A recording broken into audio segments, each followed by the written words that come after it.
ka na ikay mawiwili. So mga par, sa naging bakbakan nga po ni Hamza Chiras kalaban si Edgar Berlanga, kung saan mga idol, isang malagim na knockout pong sinapit ni Berlanga aka Demonyo sa alaga ni Boss Torky na si Chiras. Umpisa ng round 1 mga idol, hindi kaagad pinaporma ng Breton ng maangas na si Berlanga, at pagdating ng round 4 mga idol, napuruhan ni Chiras itong si Demonyo, bumagsak ito ng 2 beses. Hilong talilong talaga si Berlanga dito mga idol, parang hindi nito alam kung saan ito pupunta. Buti na lang na-save the bell ito sa round 4. Pero pagdating sa round 5 mga idol, unang kombinasyon pa lang ng pinakawalan ni Chiras, bagsak ulit si Demonyo, at dito na tinigil ng referee ang laban. Panalo po si Chiras via round 5 knockout.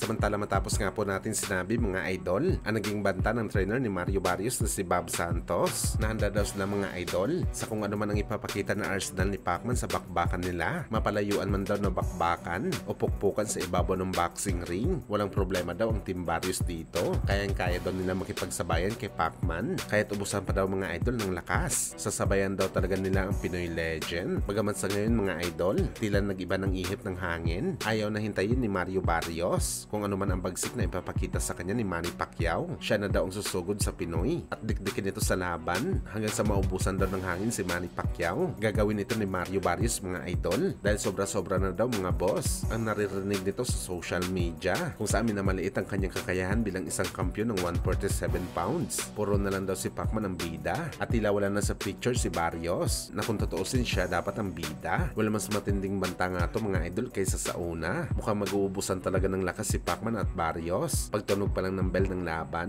At bakit natin ito masasabi mga idol? Dahil sigurado tayo na hindi naman papayag si Pacman na bugbugin lamang siya ni Mario Barrios. Gaganti din ito ng malupit mga idol sa WBC champion. Yan kasi mga idol ang ugali ni Pacman pagdating sa bakbakan. Hindi ito papayag na manulugi sa suntukan. Pag sinuntok mo si Pacman ng isang beses, sigurado hindi bababa sa 3 kamaong ibabalik sa iyo ni Pacman.